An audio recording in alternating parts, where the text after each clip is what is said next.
In Canada today, over 325,000 people die each year, leaving behind nearly 3 million grieving hearts. But here's what's breaking. 50% of Canadians say they don't feel supported in their grief. We're facing a silent crisis. Post-pandemic grief has become 3 times more complex, yet our support system remains fractured and underfunded. 38% of Indigenous peoples report poor mental health, and 83% of grieving Canadians say they just want someone to ask about their loss. But what if grief isn't something to get over, but something to grow through? What if loss, while devastating, could become the doorway to deeper meaning, profound connection, and unexpected hope? Today, on Beyond the Surface, we journey into the sacred space where sorrow meets strength.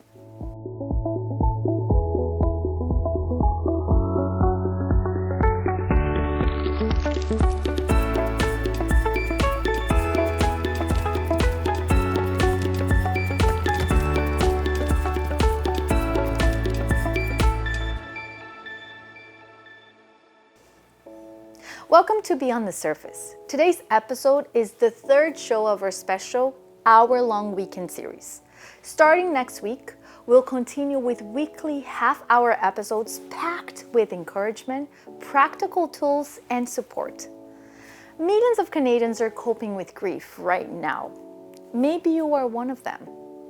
We usually associate grief with the loss of a loved one, but it can come from other life changes as well, like the loss of a relationship, losing a job, or moving to a new place.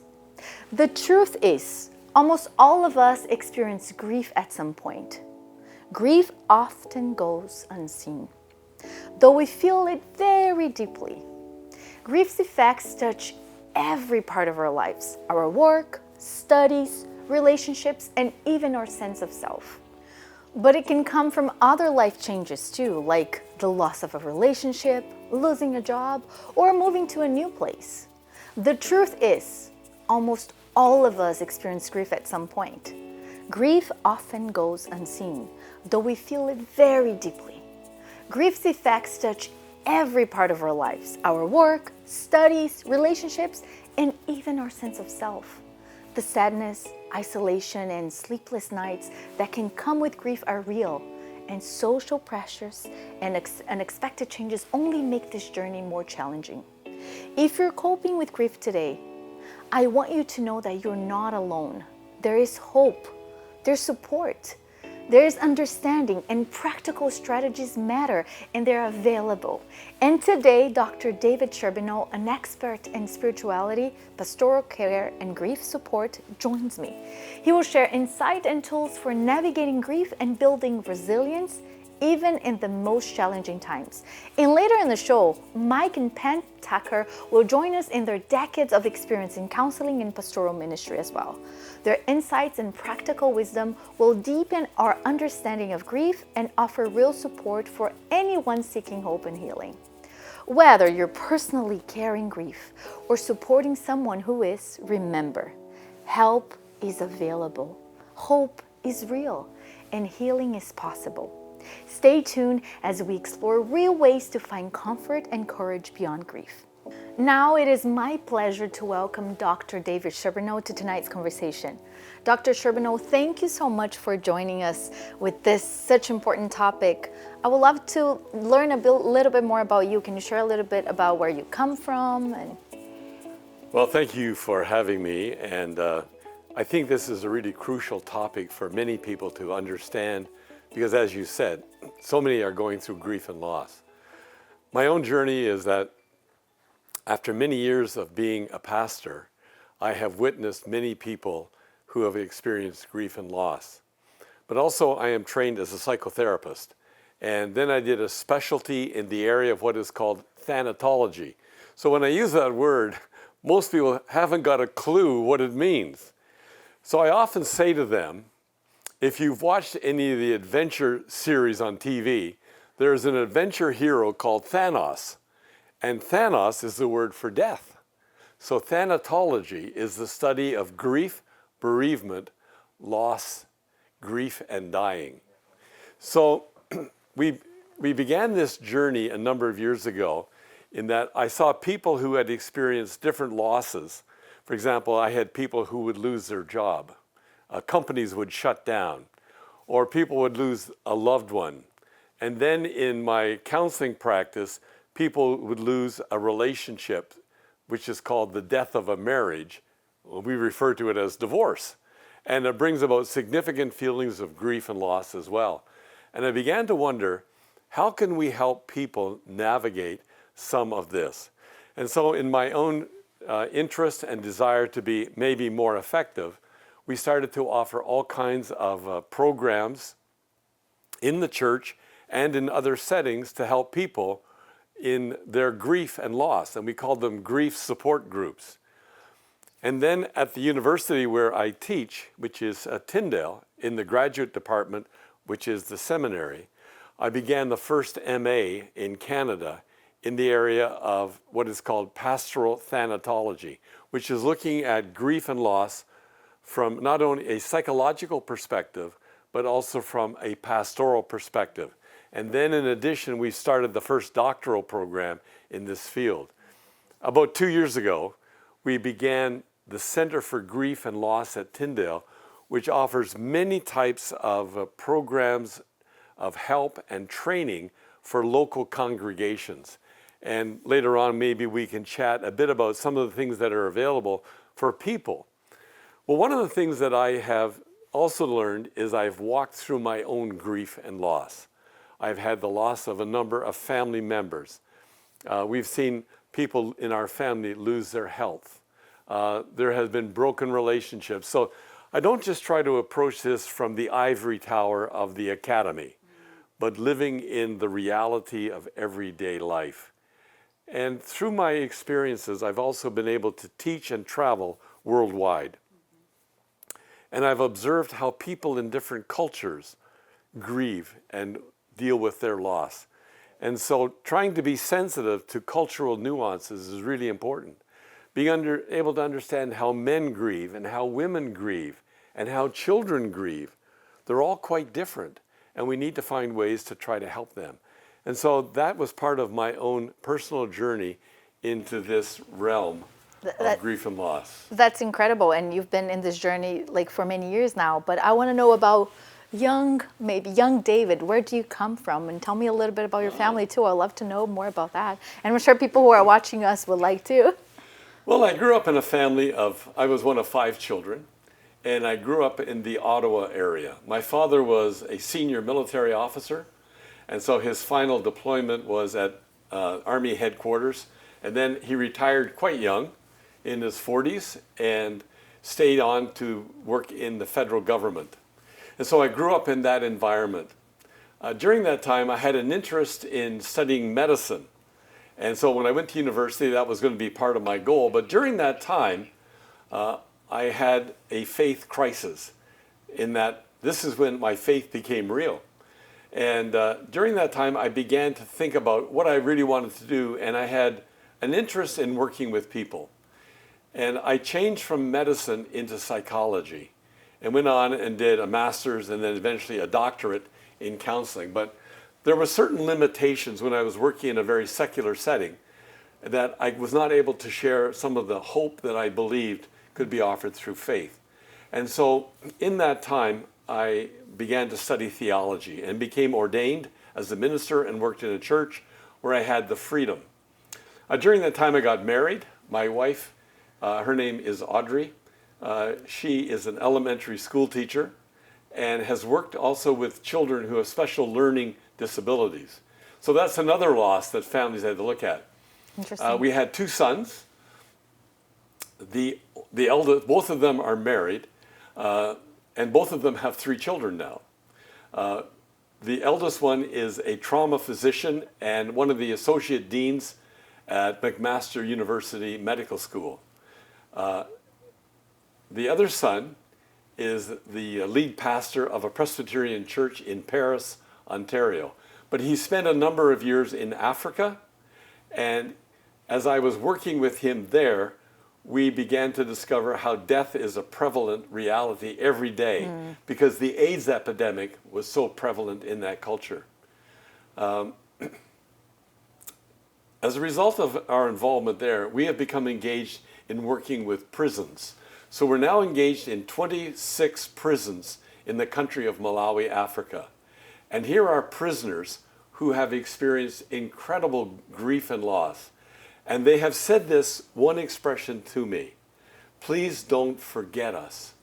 We are the forgotten people. Like it's not as if people don't care about them whatsoever.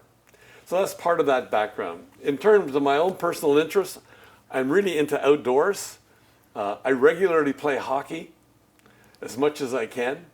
I ride a motorcycle until recently when I had 2 major accidents. So I've gone into cycling instead. More safe. Well, it is somewhat safer because I use these rail trails. But cycling in your downtown neighborhood, people back out and they're not even looking for a bicycle. So I tend to stick to the rail trails. And I love to ski in the wintertime. That's wonderful. So I do some of these crazy things. It's lovely to learn this side of you because people may not know, but I took a class with you and now I'm learning even more about your background. So that's wonderful. Now we're going to have the opportunity to watch a story of someone who experienced grief. Sure. We're going to watch together and we're going to be able to talk about it. After we finish watching, we're going to come back to it and have some discussions about it. Another morning. I was there waiting for the water to boil.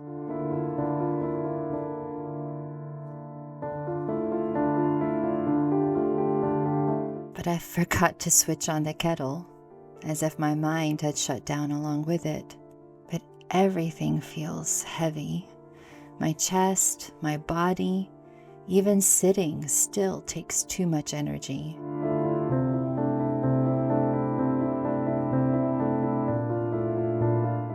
Dad is gone. And I still can't believe it. It feels like any moment now I'll hear his voice again. But I won't.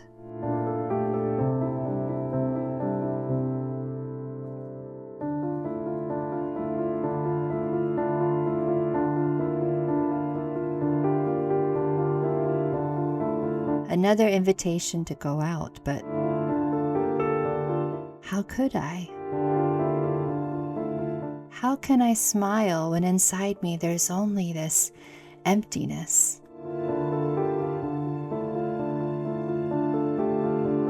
I look at the computer screen, but I can't focus. It feels like I've forgot something, missed some deadline. But no. It's just this feeling that my dad isn't coming back. Before, everything felt normal.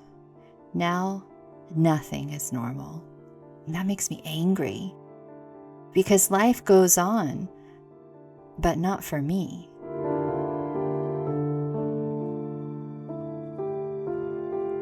On autopilot. Once again, I searched for his number, just like I always did at the end of the day. But it's useless. He doesn't answer. He'll never answer again. And I don't know how to go on.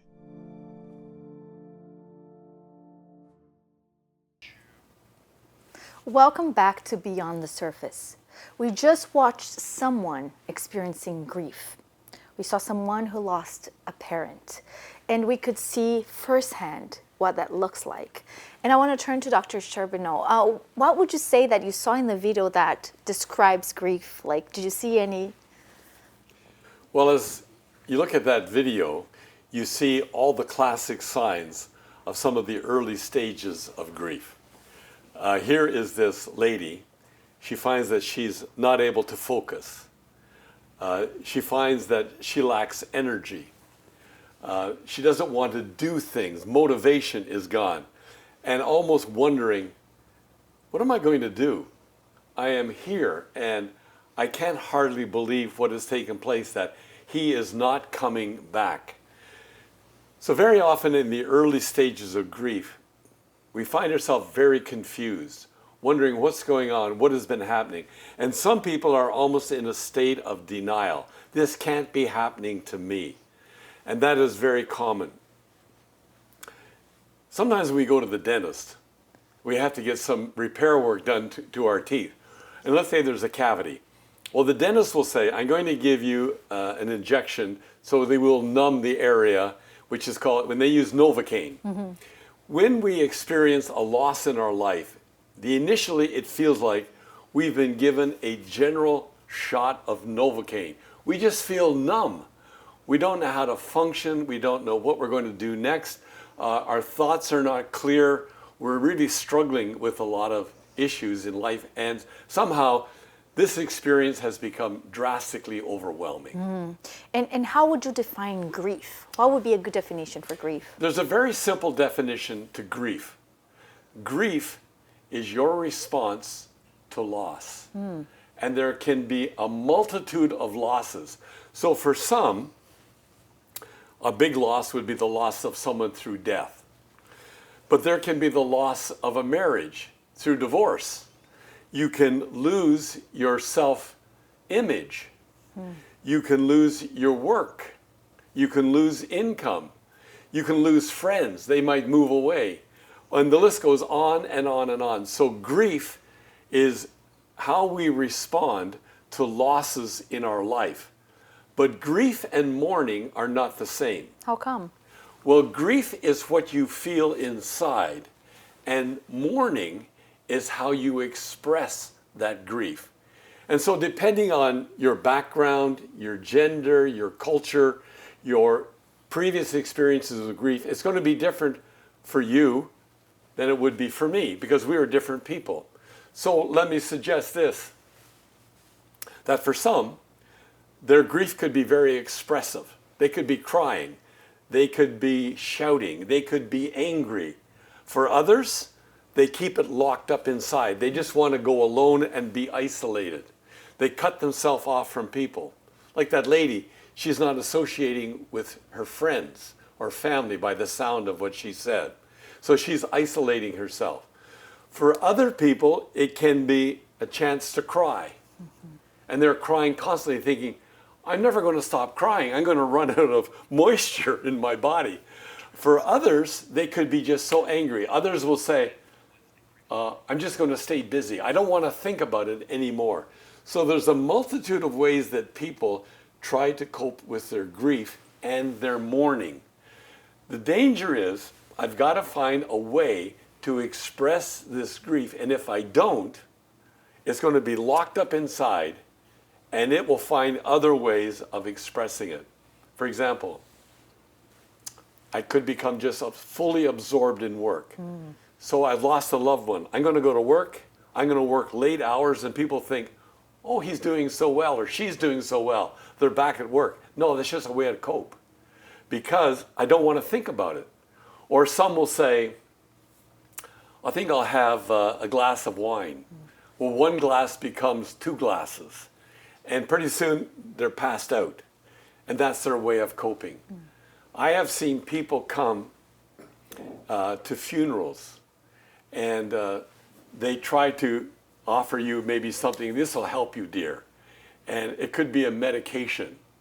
And then some people mix it with alcohol. And so it just becomes a recipe for disaster.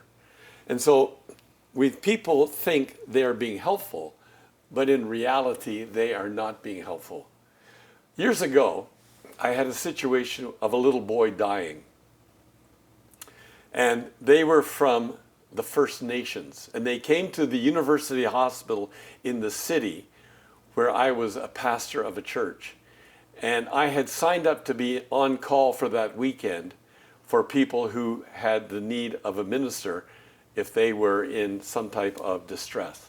So the hospital called me and said, would you come and meet with this family? They've requested a minister, and you belong to the same denomination.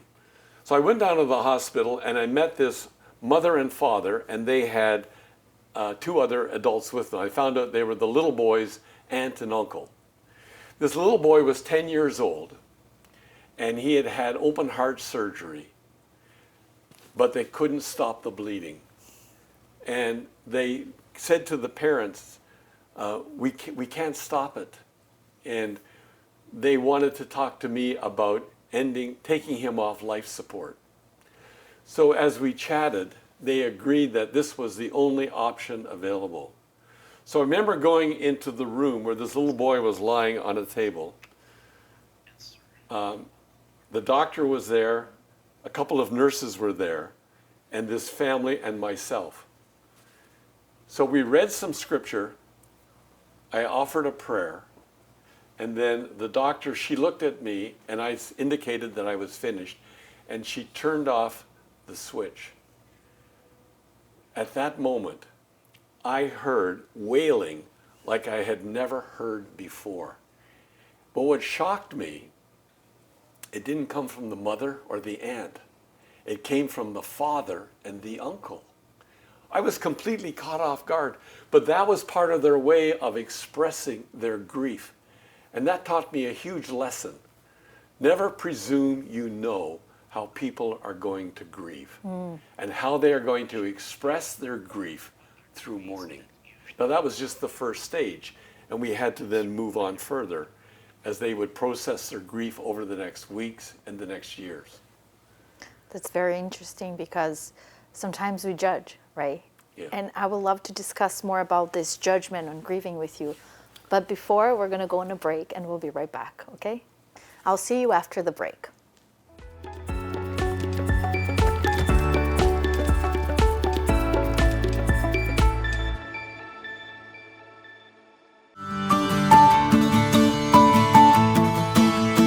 In a Canada facing uncertainty, we believe there's more to life. From mental health to faith journeys. From finding purpose to discovering love's perspective.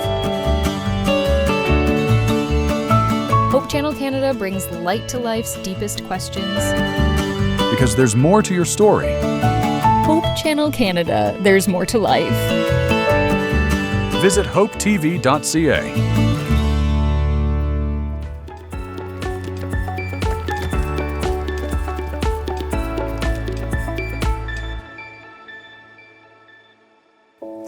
Welcome back. As you're listening to this conversation, you might have some questions about mental health, questions about grief. You can send our questions to info@hopetv.ca. And I'm back here with Dr. Sherbino. We were talking about your experience. Before we dive in on my last question, I would love to hear about, there are different ways people grieve, right? You mentioned about the family there, the dad and the uncle. What are different ways people can grieve? Well, people grieve differently according to the individual who is so unique. And so one of the things that I will tell people in a very indirect way, you're the expert in your grief. I am not. I might have a few tools that I can help you to grieve, but you know yourself and your loss far better than I ever will. Therefore, I don't want to presume how you will grieve is going to be the way I should prescribe for you. And so some people will find themselves crying a lot. Some people will find themselves feeling very angry. Some people will delve into work to keep themselves busy and occupied. Some people might even take up a cause, such as, I'm going to do this great work. Maybe your child has been hit by a drunk driver, and in your grief, you're going to be determined to find ways to support Mothers Against Drunk Driving, or whatever it's going to be. So you take up a cause. One of the problems is that sometimes we get ourselves so busy that we don't take time to nurture our own inner life and to look at what we are actually experiencing. And there are several reasons behind this. One is, in many cultures, there's an expectation that you're going to return to normal quickly. And like, how do I get over my grief? So in some companies, they give you 3 days off if you've lost a family member. But you think about it, those first 3 days, you are so busy and preoccupied making all kinds of arrangements, people coming and going, you're exhausted. And what has happened is you've gone into an automatic mode just to try to function because you're feeling numb with the grief that is there.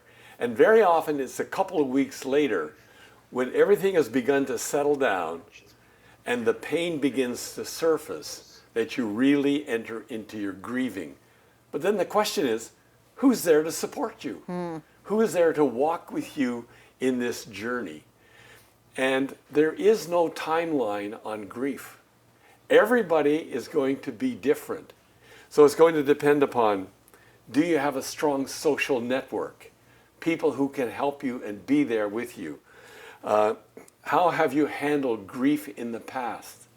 Do you have a lot of personal strength in your own life? Are you able to talk about it with people? The list can go on and on. And those would be helpful things for someone, right? Very helpful. And so we look at these kind of scenarios, and then people will expect, well, it's been 2 or 3 months now. Surely you must be over it. Or they assume, well, he or she is back at work, they're back at their social activities, they must be okay.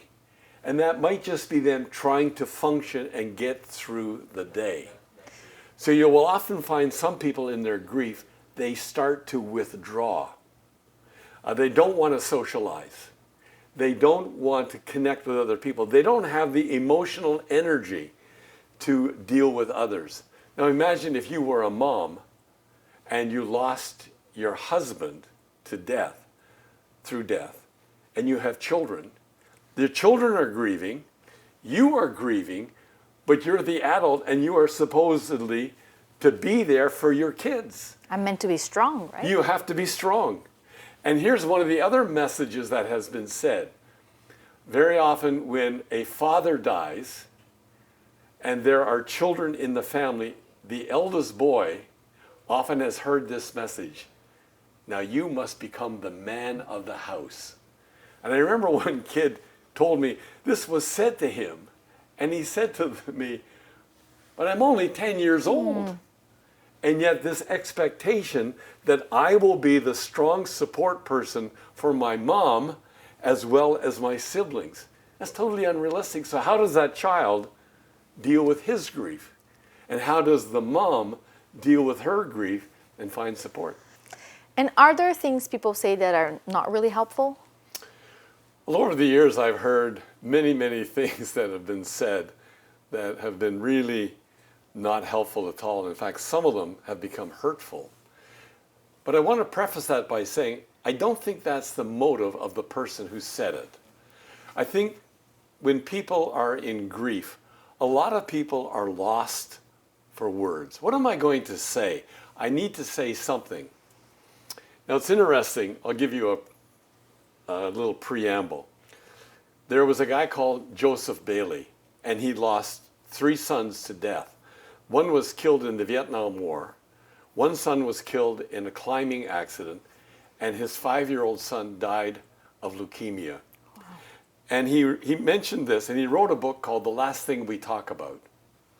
And he said, at the funeral for the 5-year-old boy, people came up and made all kinds of statements, and he said he didn't even hear a word they said. But what he remembered was his friend who just sat with him and was present. And so I would say that if we don't know what to say, sometimes saying nothing is better. But what does speak volumes is our presence with the other person. And so I've had people say things such as, a mom she's carrying a baby, and she miscarriages. And some people have said, well, you're still young, you can have another child. Mm-hmm. Or, you should give thanks you have 2 other healthy children. That doesn't help them deal with the grief and loss and all the hopes that they had anticipated with this new one who was coming into their life. Another statement that's not been very helpful is this. Well, you know, I guess God wanted another angel. And you're thinking, Well, if God wanted another angel, what about me? This was my little angel, and I needed them in my life. Or another statement people say is this: well, they've gone to a better place. And I often wonder, so what is your definition of a better place? Where is that? And how do you know that? And people make all kinds of these statements. But here's why I think we do it. We don't know how to deal with people's pain. We don't know how to deal with their loss. And we just want to make them feel better. I want to give you some kind of hope. And yet, sometimes we have to sit with the pain and to allow it to be real. Because if we don't allow people to grieve their loss, in whatever way that's going to be, then they're going to learn to put it inside, and it's going to come out in an unhealthy way. They could begin to develop migraines. They can have aches and pains. They're sleepless at night. They overeat. They consume alcohol. They have medication to put them to sleep at night. They just want to work all the time. And they don't deal with their grief and their loss. And so I think it's really important that we understand how people can learn to walk through their grief at their pace, and that we can be okay walking with them. We can be what we call in psychology the emotional object that is constant. So I am going to be there for you. I will be constantly there for you. And I can handle you with your pain as I walk with you. I'm not going to take it away. A number of years ago, a book was written by Philip Yancey, and he co-authored it with a surgeon called Dr. Paul Brandt. And Paul Brandt worked with leprosy patients, I think primarily in India. And there's a certain form of leprosy that it kills the nerve endings. And Paul Brandt said this: pain is a gift from God because it tells you that something is wrong. So let's say I was one of those lepers and I'd lost the nerve ending. Maybe there's a hot element on the stove and I don't notice it, and I place my hand on it and I don't feel pain, but suddenly I smell flesh burning. And I realize, oh, look at the damage to my hand. Pain tells me something is wrong. Emotional pain tells me that something is wrong. And now how am I going to deal with that pain so that it will be a transforming reality in life? We're going now for a break, and we'll be back soon with more questions. So I'll see you soon with more on grief.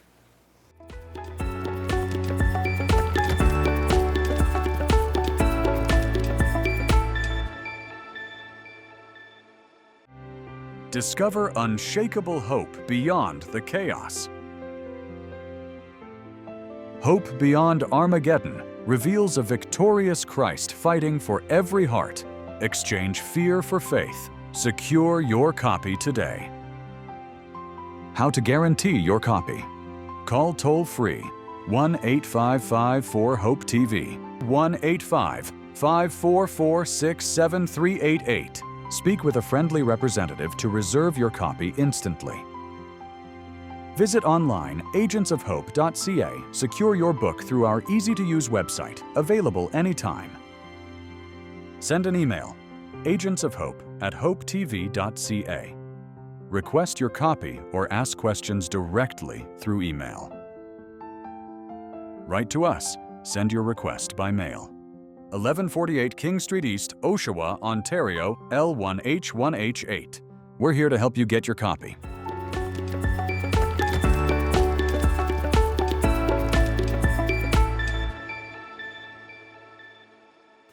Welcome back to Beyond the Surface. This is a show about mental health, with struggles that we go through.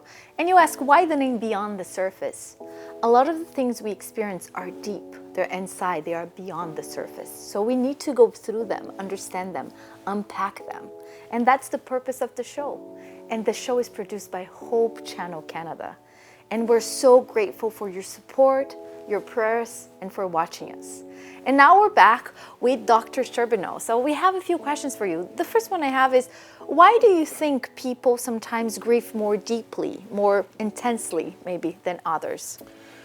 Well, it depends upon the connectedness you have with either the person who has died or the object you have lost, because you can grieve over a loss. For example, you might lose your watch, but if you lost your hand, your grief is going to be quite different, more significant. So there is a term which is used in psychology, and this is my $10 word for the day. The word is cathexis. Now, cathexis means emotional connection. So, let me give you a story that I saw in the news a number of years ago, maybe 5 or 6. It was part of the refugees who were looking to escape from difficult circumstances, and they were making their way to another country by boats. And some of these boats capsized and people drowned.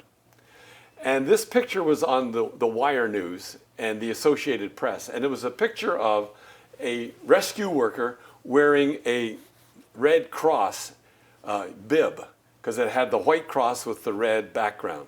And he was walking down the beach carrying the body of about a 10-year-old boy who had drowned. Now, when I saw that picture, I was feeling really sad. But it would nowhere be near the depth of sadness that the father of that child would experience. Why is that? Well, let's go back, say 10 years. The mom discovers she's expecting a baby. And the dad hears that, and they're so thrilled with joy. And they are anticipating this little one. The baby is born, and they hold that child, and they name that child. Then the child learns first words and learns how to walk. And then the child meets little friends, and they go to school. And you're there for 10 years connecting emotionally with your child. I just saw the picture of that child, and part of my humanity is that we are people together on this planet. And so therefore I have a sense of understanding. But I don't have the emotional connectedness with that little boy. And though I felt sad, my sadness would be nothing in comparison to the sadness this father would have had. If that child had been mine, I would have been grief-stricken. So one of the first tasks of grief is to start to separate the emotional connectedness that you once had with that individual, because they can no longer be in your life the way they once were. So when my father died, when my mother died, though I had been connected with them for many, many years, they could no longer play the same role in my life that they once did, except through memory. And that's why I don't want to lose those memories. That's why I go back and I look at pictures. I think of stories. We share those things, but they're no longer in my life the way they once were. So that's the second part. I remember. I remember those realities of life as it once was. But now I have to reintegrate my life in a new way with that person no longer being physically present in my life. And so that's the three things we need to do in our grieving process. We have to disconnect, in a sense, the emotional connectedness. It's called decathexis. I have to separate that reality. But I don't forget them. I remember them, how they influenced my life, and then I now reintegrate into life with that person no longer being present as they once were, but they are still present in terms of things they taught me, how I remember them, stories, adventures in life, things we shared together. But it will be now somewhat different, because I will now be integrating other people and other experiences in my life as I journey forward. That's a really interesting way to explain the grief process. And it makes me think about something we always hear, the common sense of grieving, the stages of grief. What do you have to say about that? Well, the stages of grief, a lot of people have heard about that and read about it. It was made known by a woman, her name was Dr. Elizabeth Kubler-Ross. And though most people in the scientific world today do not accept these stages as they were presented, I think she did a great service, that she at least opened up the conversation about grief, death, and dying. What was happening was that in those days, which was back in the 1970s, and the book was called On Death and Dying, and you can still buy it anywhere. Dr. Kubler-Ross was a physician working in a hospital, and as people were dying, and I remember this, in hospitals, you were put into a little section of the hospital, and it was called quiet rooms. And it was like at the end of a hall where people went to die, and they were kind of being isolated. And they noticed that staff members, when they heard that someone was dying, they were not as frequent in their visits. They would supply medication, they would supply, basic physical needs like turning the patient over, changing the bed, sponge bathing, having some food to eat, but not hanging around a lot because they're dying. And death is almost anathema in the healthcare profession, because you're there to hopefully make people better and get them back on their feet again. But when they're dying, is that considered failure? And for some, it might be. And so she noticed that, and she said, we need to start talking about the stages of grieving. Now, it's not just that someone has died, but it can also be someone is dying. They could have a terminal illness. And so the first stage she talked about is denial. In my congregation, there was a woman who was attending. She was an older woman, and she had a son who lived in the same community, and I knew him as well. One morning, I get a knock at the door at my house, and it's a police officer, and he's a member of my congregation. And this was in a smaller community of about 15,000 people. And he said to me, David, Mr. X was killed in a car accident this morning going to work. And I need to tell his mother. Now, she was elderly. She was in her 80s. Would you mind coming with me as I tell her the news? So I go with him, and it's now about 9 o'clock in the morning. We knock on the door, and she opens it, and she sees her pastor and a police officer. And I'm kind of wondering, well, what's this about?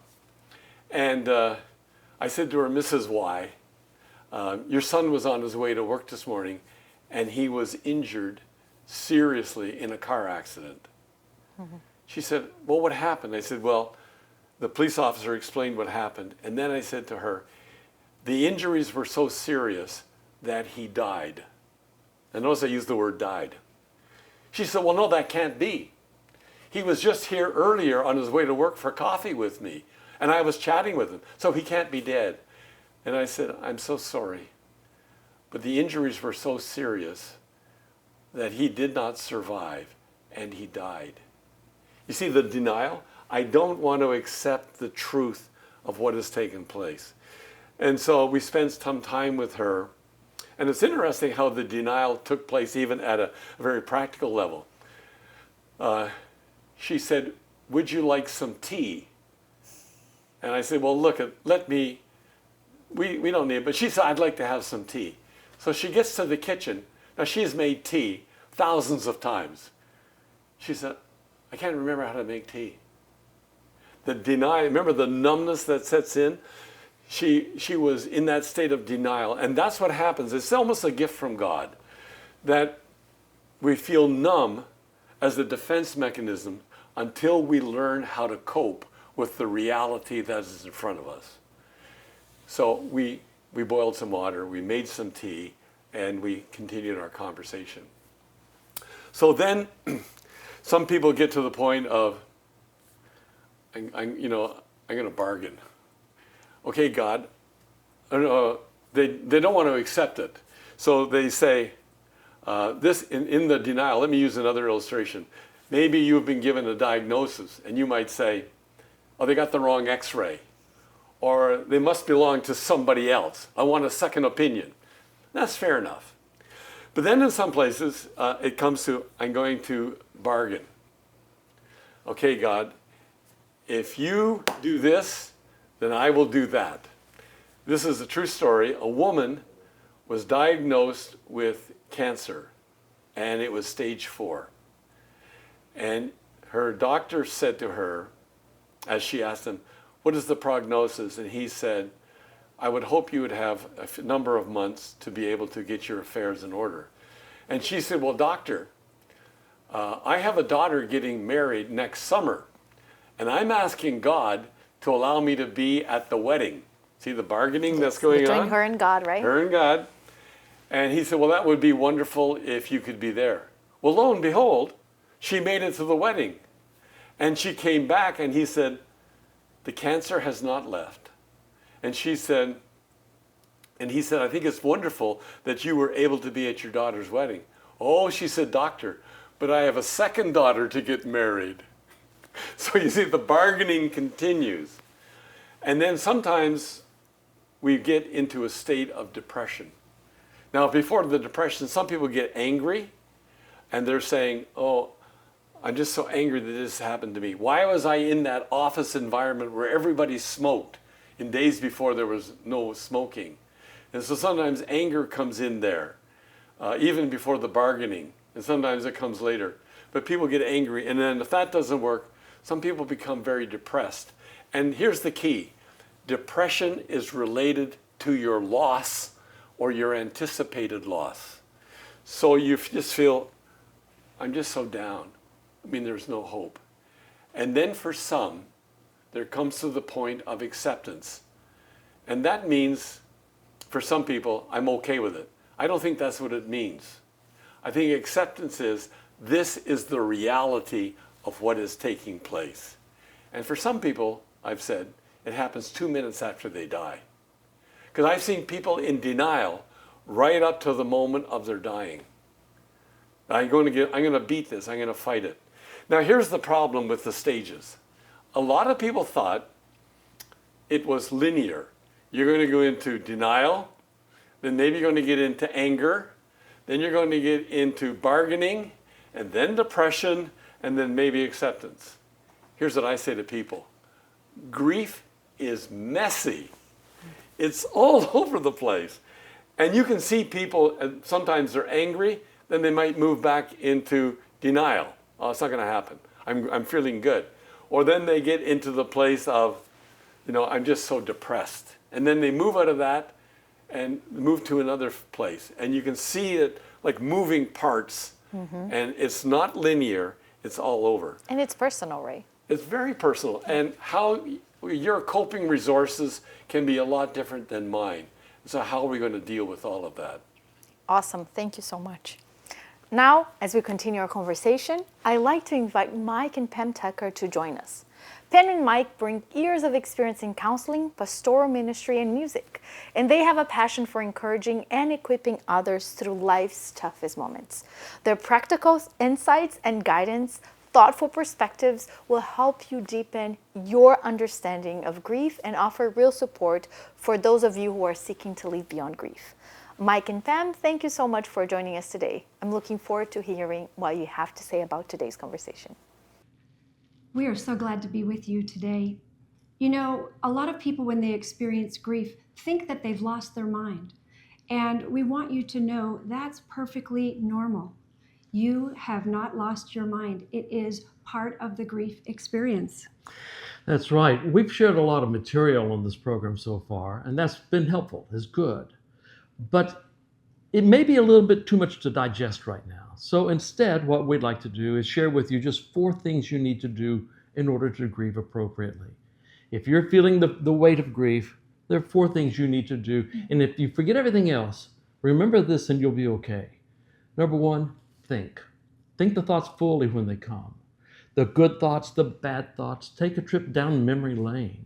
Even if you rehash this over and over again, that's all right. The brain needs that in order to process the information, to keep it straight. So think. Second thing is to talk. Tell the stories over and over again. Tell them, by the way, have a variety of people to talk to so you don't wear any one person out, right? So tell the stories over and over again, the good stories, the bad stories, the stories of pain, the stories of joy and triumph. Tell them over and over again. Your brain needs this opportunity. Write. Keep a diary or a journal, something where you are able to write the stories. It helps you organize your thoughts. You keep them over and over again. So write. And then number 4 is cry. If you'll cry, again, you might think of crying as being a sign of weakness. It's not. It's a sign of healing. It's a sign of growth. It's a sign of strength. So don't be afraid to cry. I add to this, though, these 4 things, kind of a regular schedule with exercise, and then I pray. Sometimes I'm upset with God, but I pray anyway. You know, I think people think that you have to do it according to a certain timeline. Right. That you should cry immediately upon the loss of a loved one. And I know my grandmother was 6 months before she actually had that knockdown, drag out prayer. And in that prayer, she was angry. Why did this happen? Why didn't I remember to take him to the doctors earlier? And there's no one set recipe. Right. And you don't have to do it in anyone else's order. Or timeline. No, most people, the average time for grieving appropriately can be 1 to 2 years, although you can grieve up to 3 to 5 years and not be pathological with that grief. So it's your timeline that's going to matter here, not anyone else's. Be gentle with yourself. Take the time you need in order to rehearse the stories, in order to process the information, and in order to heal. Now, it is true that some people can grieve more quickly than that. Significant progress can be made in 10 to 15 months. But you're going to vary because you're different. Your experiences are different. Your personality is different. Your history with grief is different. And that makes a difference as well. If you've not had a lot of significant losses in your life, your history is going to be shallow and you're not going to have the kind of coping skills that you need. Or the type of history with dealing with this kind of information or this kind of pain. So I think be gentle with yourself. Here's what we want you to know. You're not going crazy. Yeah. This is what grief looks like. And you are going to be able to have moments of joy more and more as the days progress. Yeah. You're not broken. No one needs to fix you.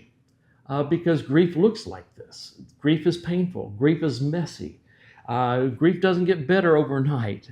This is going to take time. You're going to take 2 steps forward and 3 steps backward at times. And sometimes it feels like you've been stuck here forever. That's why keeping a diary or a journal or a notebook is helpful, because you can look back 3 months ago and say, all right, it was slightly different then than what it is today. So progress is being made. It may be slow, painful progress. I know that when my wife died, and I was married for 40 years before I married this sweet lady from Canada, but when my wife died, there were times when I thought, I'm not making any progress at all. I am just stuck. Everything hurts. Everything's crazy. Everything's off the wall. And other times when I thought, okay, I'm better today. I'm doing all right. Followed by, this hurts. This stinks. This is rotten. Right. So you're going to have those up and down moments as well. That's what it's going to look like for you. Be gentle with yourself. Be kind to yourself. Take the time you need, because you're not broken. This is what grief looks like. Thank you so much, Pam and Mike, for joining us. I'm certain you've touched many hearts with your insights and experience. And I'm back here with Dr. Sherbino. I would love to hear your final thoughts if you have anything you want to share with the people who are watching us. But before you do that, is there any resources, anything you want to recommend to those who are watching us? Well, I think one good resource would be the Tyndale Center for Grief and Loss. We offer many practical seminars. They're all available online. And so many great resources. And we actually will train people from churches to provide grief support groups in their local setting. And so that is a great resource. And then if anyone's interested, I've written a book called Living, Dying, Living Forever, which is available on Amazon. And it's sort of a precursor to help prepare you for the reality that we all are going to experience grief and loss. And so how do we learn to cope with that, and how do we prepare ourselves? I've always believed in the saying, it's too late to get prepared in the midst of a crisis. And so it's better to be thinking about this. And I know many people don't want to talk about it, and it's very difficult for some people, but these conversations are really important because they're a reality we all face on an ongoing basis. That's so true. I really appreciate that. Do you have any final thoughts or considerations? Because we all go through grief and loss, I would say it's really important to find a support group for you. It could be in your local congregation, it could be in other places, but don't go through your grief alone. There is a mindset in the North American culture that often says, we've got to do it by ourselves. And in some cases that might be true, but we have found that grieving together is really helpful. It's interesting in the Bible it says we rejoice with people who rejoice, but we also grieve with people who have had loss. And having people who are there, who are just going to walk with us, who are not going to tell us what to do, but will be committed to us on this journey is so helpful. I've experienced that in my own life, in the grief that I've had to deal with, and I am dealing with in this present moment of time, knowing that there are people that are safe people, people who will not try to fix it for me, who will walk at my pace in the journey, and who are going to be there for the long haul. That is a tremendous resource. And so if I find myself getting into trouble, that's a good indicator that I need to get some help. And so don't wait, run and get that help that you need. And so with the resources that are available through the Hope Channel and through this Center for Grief and Loss, this will be of great benefit for many, many people. And what I'm hearing from you is that you don't have to do it alone, No. right? And the other thing I want to briefly touch on is that it sounds to me that you never get over grief, right? It's kind of what I'm learning from you is that you make peace with it. Is that correct? So a lot of people say, I thought you would be over it by now. Mm-hmm. You don't get over grief, you go through it. And you don't return to normal. You have a new normal in your life. And so I like to look at it this way. When the situation of grief strikes you first and foremost, it takes center stage. But as you process it, it moves off center stage to the side. But there can be times when it will come back briefly. It might be 10 years later. Maybe your father dies when you're a young teenage girl. And 10 years later, you're getting married and your dad is not walking you down the aisle. And suddenly you're in tears because you remember your dad. That's what we call a grief burst. But it will pass because grief moves off center stage. That's awesome. I really appreciate it. And we'll have more shows to talk about grief. I just want to thank you so much for being with us today. And I want to thank you for watching us today. Thank you, Hope Channel. And I hope to see you soon in another episode of Beyond the Surface. Until next time, take care. You're never alone on this journey. I wish you strength and encouragement. See you soon.